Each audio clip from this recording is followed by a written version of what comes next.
We are with the PSS Airbus A320, which basically is the same as the Wilco series Airbus. The only difference being in the way that you open different panels, like your overhead or your throttle quadrant. And we're sitting at Ottawa, active runway 25. We're going to take a trip to Toronto. So we get into the cockpit here, and what we're going to look at is setting up this thing for a flight departure. And we'll take you to the overhead and the throttle quadrant. You can see here that the auto brake and everything needs to be set. So we'll open up the throttle quadrant and turn on the navigation lights and the signs. Close the overhead, and we'll go to the throttle quadrant and arm our spoilers and give it 5 degrees of flaps. We'll go over to the transponder and put in our transponder code of 2200. Let's go up to the radios and put in Unicom 122.8. There is no ATC on today.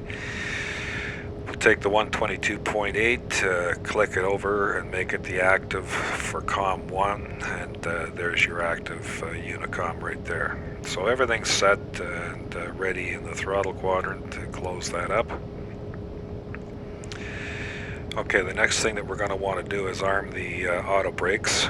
You can see that the flight management unit's calling for that, and we'll go down and click on the TO button and check the configuration, and it comes up as normal. So let's set our speed selector. We're going to want 250 or less, below 10,000 of course. So we'll set our speed for 250, and once we've got that done, we'll go over and set our departure altitude, which we'll probably use 5,000 for now is good, and that's set in. Now over here you can see your departure altitude at 5,000 already set. Altimeter is 29.92, that's already set, and of course that can be changed if necessary. Now let's open up the FMU and see if we can get a flight plan into this. And one of the important things is to make sure that you've already got your flight plan saved in FS9, created and saved in FS9, and we can import FS9 plans, and we're going to show you how to do that now. If we go down into data,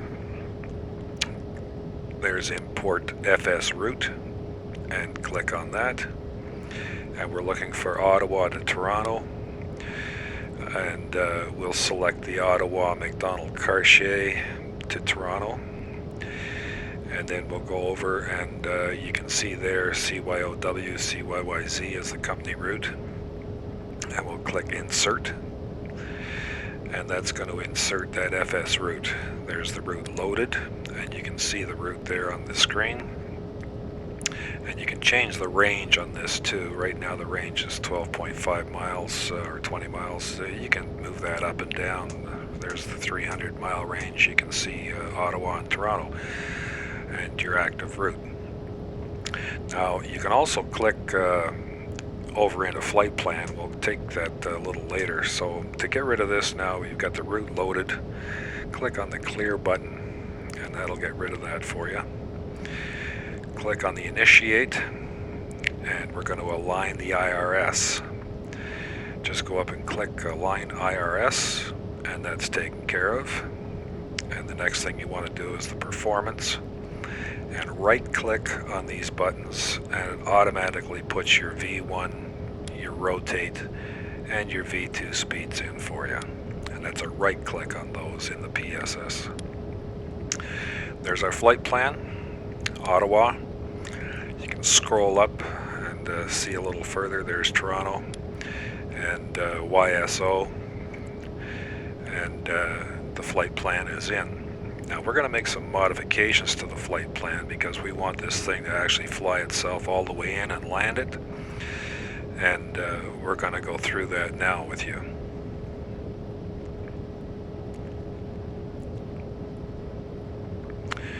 Now don't forget that the windows will open differently in the Wilco Airbus series. You know where the buttons are to open up the throttle quadrant, etc.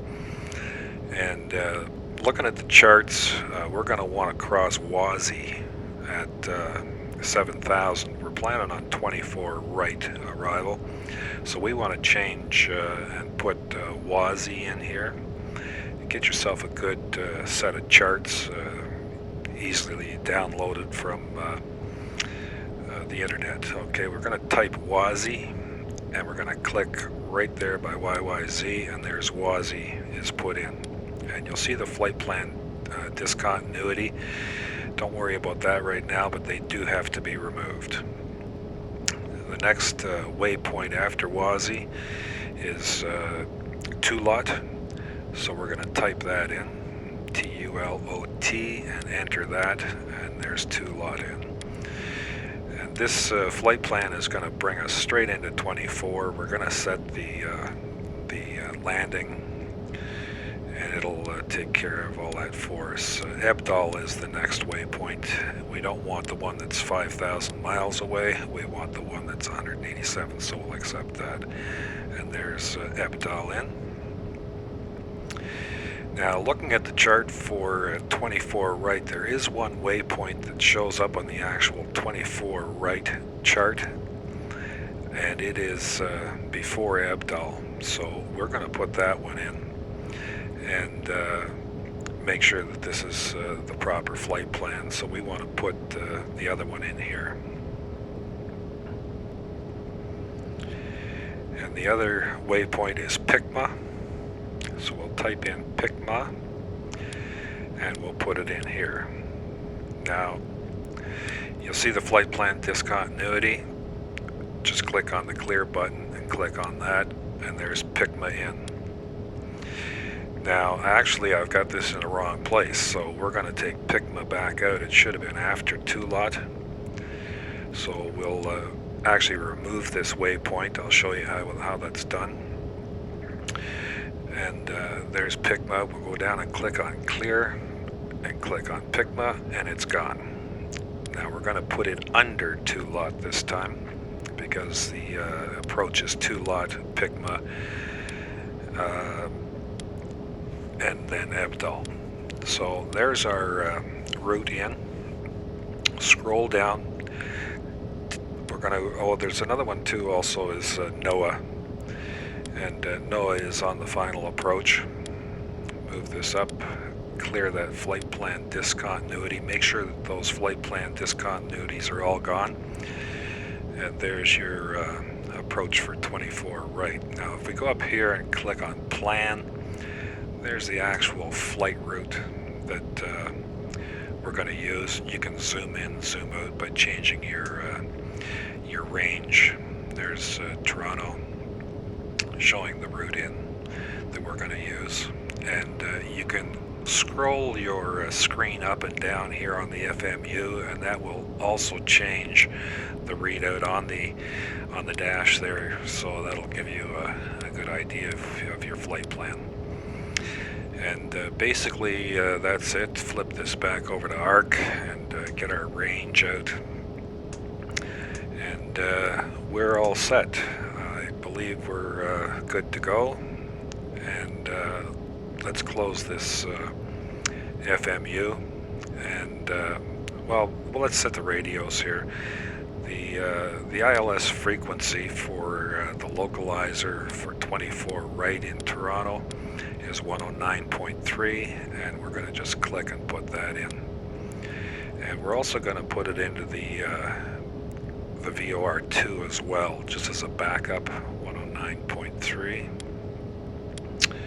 And we're going to enter that right up at the top here. Okay, our rad nav is set up. We'll close the FMU, and we're pretty well good to go.